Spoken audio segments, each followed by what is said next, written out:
ダンパー WZR DSC プラスあっぱれ大吉です。お車につけた時に、じゃあ大体どのぐらい下がるのって結構気になってる方いらっしゃると思うんですけど、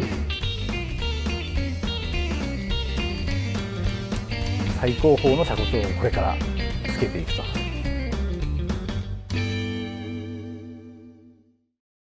コンビです。車ちゃんです。ブリッツさんということでですね、本日はこちらブリッツさんにお邪魔しております。このね、私の愛車、シビックタイプ R FK8 でお邪魔してるということは、ちょっと今日はですね、とあるものを変えさせていただきたいなということでお邪魔しました。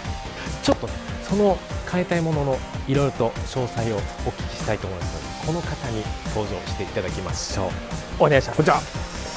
ブリッツの小林でございます。お願いします。よろしくお願いします。大丈夫ですか。はい、ブリッツの小林でございます。よろしくお願いいたします。いつもね出てくださっている小林さんが、若返ったとかそういうことではないですね。ですよね。はい、お兄ちゃんとかそういうことでもないです。はい、ではない。こちら T さんということで、J さん T さんというこちらね、髪型のこのソバージュ感もね、ウェーブ感も一緒ですよね。ブリッツの広報の決まりで、広報はパーマということ決まっております。さあ、トムさん。はい。これちょっとですね、私とあるものを変えさせていただきたいなと思っておりまして、ちょっとお邪魔させていただいてるんですけども、いいですか？いいですか？なんですか？いろいろもう変えてるじゃないですか。そう、もういろいろね、フロントリップ、あとガーニッシュ、そしてあとマフラーね、もともとねマフラーついてましたので、カッターの方を変えさせていただいて、さらにそして中にはね、カーボンインテークシステムが入ってますから、これ叫びたいんですけど、ちょっとなんか住宅街、住宅街。はい、ありがとうございます。変えさせていただいてるんですけど、もうここまで来たら、ブリッツといえば、もしかしてダンパー WZR DSC プラスやっぱ減衰をね、いじれるわけですから、もう96、これは DSC じゃないとできないですからね。できないですから、普通の車高上だと32段階なんですけど、そうですよね。ちょっと私ですね、悩みました、正直。言ったらモードセレクトついてますので、コンフォート、スポーツプラス R モードついてまして、その減衰もこのねサスペンション変わるので、正直この純正のサスペンションの評価もすごく高いんですよ。前回ね、このブリスさんの FL5 で、デモカーで、ちょっと長距離ドライブをさせていただいたことがあったんですけど、その時のDSC のいじって自分の理想的なこの動きになった時の感動をちょっと忘れられなくて、これはちょっとやっぱ車好きとして、あとガジェットも大好きなんで、もうパソコンやなんや大好きなね、それいじれるのであれば、これはちょっとブリスさんにお願いしたいなということで、改めて選ばせていただきました。本当にせっかく変えていただくからには、もう満足していただけるように仕上げたいと思いますんで、いや本当楽しみでしかないんですよ、本当に。じゃ作業の方というか、まず製品をね見させていただけたらと思います。よろしくお願いします。お願いします。はい。さあ、ということで、サスペンション占いでおなじみのトールさん。そうなんですか。今初めて聞きましたけど。聞いたんですけど、そうはですね、これはあっぱれ大吉です。あっぱれ大吉。古さを感じますね。あっぱれ。昭和の匂いをちょっと醸し出しながら、あっぱれ大吉でございます。うわ、なんかつけなくても飾りたいっすね。飾りたい。本当にオブジェとして家にね、それこそオートサロンで展示されているじゃないですか。そんな感じで置きたい。純正とは比較できないと思うんですけど、もちろんアルミ製のパーツも結構多用しているので、意外と軽いと思うんですよ。確かに結構もちろんそのおおっていうことはもちろんこの足回りなんでね、合成とかいろいろ必要なんであれですけど、全然軽いです。赤いところがアルミ製のパーツになっていて、こういうところで軽量化を図って、よく言われるバネ下の重量を軽減することでハンドリングにすごい影響が出てくるので、なるほどなるほど。まずその辺で多分純正よりも軽くなっているってことですね。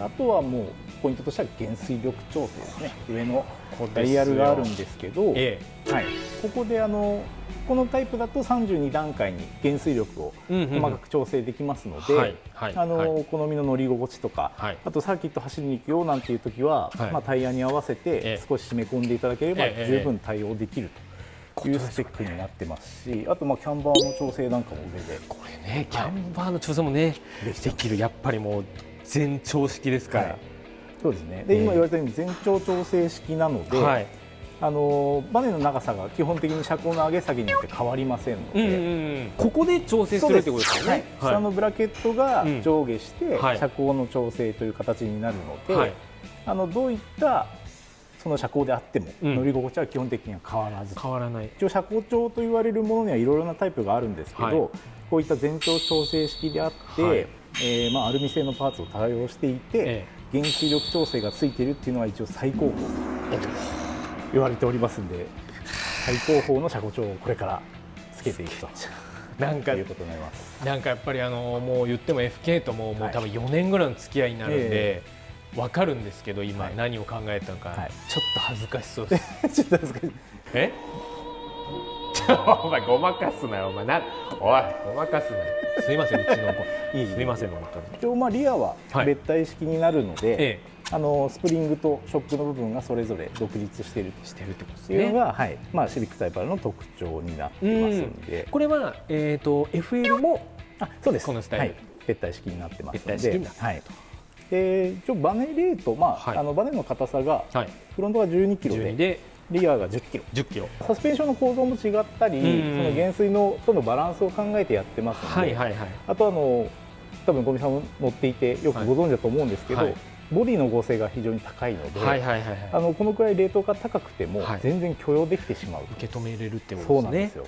なのでその辺でより純正の良さを生かしつつ、こうやって乗り心地も確保できるというのがあるので、数字上見てしまうと結構硬くなってるなと思うんですけど、多分そこまで違いというか硬すぎるっていうような感じにはならないと思う。普段使いで気になるななんていう方が多いと思うので、そういうところでこういった細かいちょっと配慮をさせていただくことで、なるほど、より普段も乗りたくなるような車高調。FK のポイントとしてはこれです。これですね。来ましたね。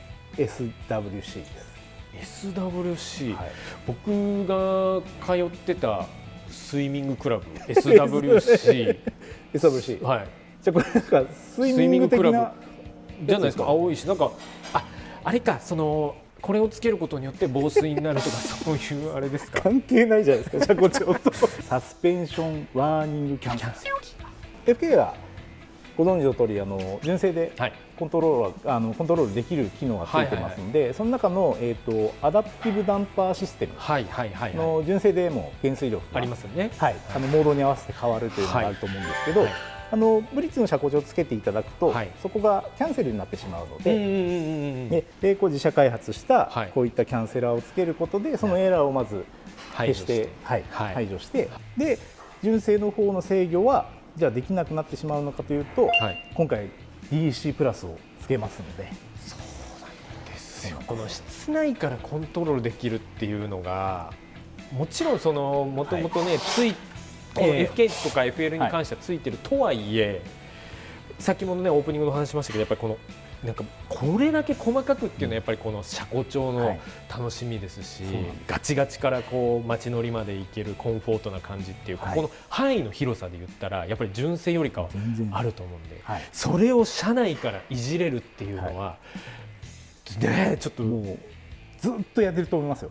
ですよ。もうずっと多分もうずっとやった俺ね、多分思ってるんですよ。運転しないんじゃないかなと思って、多分ずっとダンパーをいじっちゃうんじゃないかなっていう。お車につけた時に、じゃあ大体どのぐらい下がるのって結構気になってる方いらっしゃると思うんですけど、そうですよね。ブリッツの基準としては、デモカーなんかもそうなんですけど、基本 FK8 だと30ミリダウンぐらい前後とも。30ミリダウン、今これ写真の素材ありますか、ポンって出ますかね。今30ミリダウン、こんなイメージです。見ていただいて。そうです。30ミリが大体このぐらいということで、もちろん30ミリより、バランスでいうと多分45ミリぐらいまでは前後どっちも下げても大丈夫ですし、上げる方も大丈夫なので、純正よりは下がる方向ですけれども、そこまで30ミリ下げなくても全然大丈夫ですよ。でさらに乗り心地ももちろんそこでは変わらない。僕の今止めてる駐車場が機械式で、真ん中のこのボコってあるじゃないですか、機械式駐車場特有の、あれが一応指定が120なんですよ、120ミリで、これ純正が130ミリ、最低地上高は言うと、なんで、イメージは10とか15ぐらいなのかなっていう、現実的なところも考えて、その街中のとかもちょっとあるんですよね。実際30ミリでどうですか、街中は？街中は全然普通にいけます。エアローついた状態で、うちのデモカーも30ミリでずっと運転してましたけど、基本的にはあんまり気にするところはなかった。ないと。10か15ですかね、現実的なところでいうと、僕のその家の感じ見ると、本当は下げたいですよ、これ、本当は下げたい、でもちょっと現実的なこと考えて、あとうちの近くのララポートの入り口がすごい段差なんで、あれちょっとね、ララポート行ける仕様にしとかないと、ララポート仕様に、そうですね、そしてこちらが例の DSC プラスのキットになります。来ましたね。まずコントローラーですね。例のコントローラーですね、これ。で、4輪の減水力を線に表示して、ロータリーエンコーダー回していただいて、決定でもうすぐに減水力が変わる。本当すぐですもんね。どんなに多分幅広くても2、3秒あればすぐ変わってしまう。だから例えば1から32でももう2、3秒で変わるというぐらいになってくると思います。これ見えないんですけど、ここが重要で、これユニットなんですけど、これここにフロントって書いてあるんですけど、向きが実はちょっとあってですね。もう決まってるんですね。これ中に G センサーが入ってるんですよ。ああ、そういうことか。で、いろんなモードでその G を使った制御とかできたりとか、あとフルオートモードっていう、実際につけてからちょっとご説明はしますけれども、減水力自分で決めなくても勝手にコンピューターが算出してくれる、結構頭脳的な部分がもうここに全部入ってます。これちょっとなのでこれが結構重要なユニットなんですけど、実際はちょっと隠れてしまう、見えない。じゃあちょっと最後ですね、ちょっとじゃあもう今で最後なんですけど、ちょっと隠れちゃうんですけど、だから今後僕のその G とかいろいろ感知して動きを感知して車のやってくれるんですね、こいつが。よ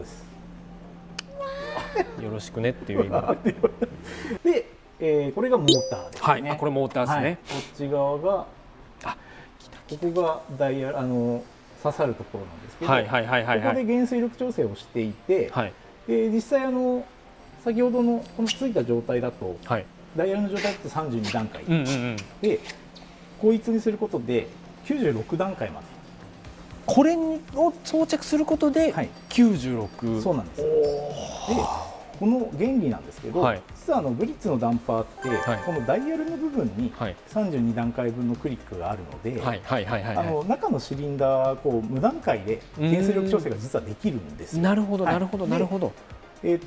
ダイヤルは分かりやすくするために32段階にしてますけど、こういったモーターをつければ、もうあとは機械の力でそれをより細かく制御することができる。できるってことです。じゃあこれある意味ですけど、ちょっと今後のことも考えて、その僕スペックみたいなのを出していただいて、5000段階とかできることはできるってことですよね、言ったら。そうです。5000もう頭おかしくなっちゃうんです。多分相当調整しないでもそのぐらいもだからできるってことですね、細かく。そうなんです。なのでこのモーター君が結構重要で、そこの段階を覚えて、そこで常に止まってないといけない。なるほどなるほどなるほど。結構力もいりますし。じゃあこいつが粘ってくれてるんですね、そこで維持して。じゃあ結構パワーがあると。でここまでコンパクトにするのも結構技術力がいるので。なるほど。そうか、いやだからそうか、これのサイズで収まっていることがまずなかなかっていうことなんですね。今回五味さんの車にはこちらのDSC プラス GPS センサーキットという。GPS センサー、こっちも GPS。こっちは G センサー。G センサー、ごめんなさい、そうか G センサーか。これをつけると GPS の機能が使えるようになるんですけど。なるほど。はいはいはい。GPS 何に使うのかっていうと、基本的には速度を見てるんですよ。GPS ね、そうか、なるほど。はいはいはい。自分の車が動いているどのぐらいの速度かっていうのが分かるので、これをこのユニットに入れてあげることで、今この人は何キロで走ってますっていうのが簡単に分かるんです。モードの切り替えが実は車速でできるので。そういうことか。じゃあ勝手にしてくれるってことですね、速度に合わせて。高速道路とかに乗るじゃないですか、そうして80キロとかで走ると勝手に固めのセッティングに変える。なるほど。やっぱ車速が上がるとどうしてもこうちょっとふわふわしちゃいますもんね、柔らかいと。でその街中からじゃあ高速道路乗りましたっていう時に勝手にこいつが変えてくれる。なるほど。で実際車速とかをこうつないで配線すればできないことはないんですけど、結構大変じゃないですか。いや大変、配線の大変さはね、もう全員が悩むやつですから。で最近の車いろいろ制御があったりとかで、本当に大丈夫かとかっていうのはご心配がある方もいらっしゃると思うんですけど、これはもう完全にブリッツのためだけにつけるので、別でつけるので、ぜひ一緒に使っていただきたい。うわ、ちょっと至れり尽くせりですね。でですね、このコントローラーのつける場所ってことですね。そうです。位置決めをお好みなんで、ゴミさんが操作しやすくて見やすい場所があればということで。ちょっといいですか。ちなみにデモカーはどちらについてたんですか。ステー作ることになっちゃうんですけど、この辺にこうステーをつけて、例えばですね、こうやってうわーかっこいい。でもこれでもこれ若干数字ちょっとだけ見えるんで、そうですね。まあなしだな。なしなんで。なしなんだ。やっぱここですか。はい。やっぱここですか。デモカー風に。じゃあよろしくお願いします。お願いします。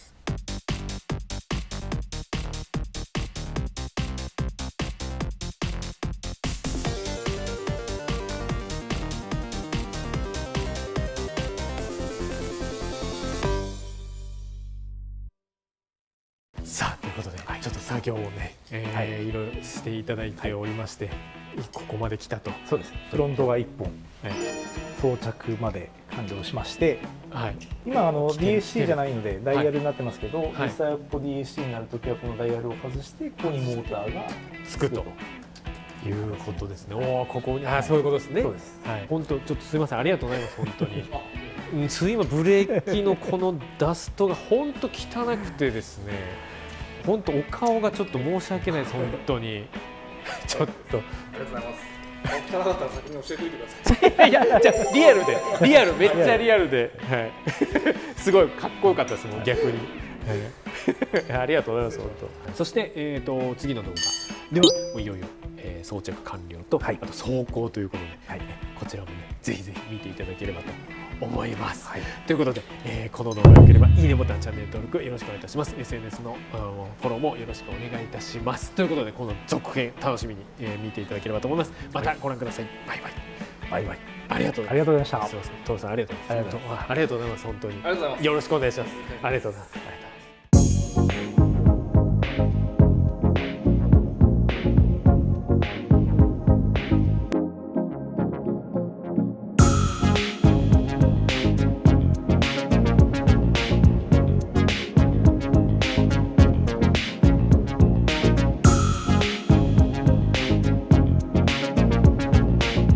簡単にねいじれるんですよね。本当に空間はマイルドがまだ残ってるんで、これも好みですね。この楽しさを味わえるのはなかなかですよね。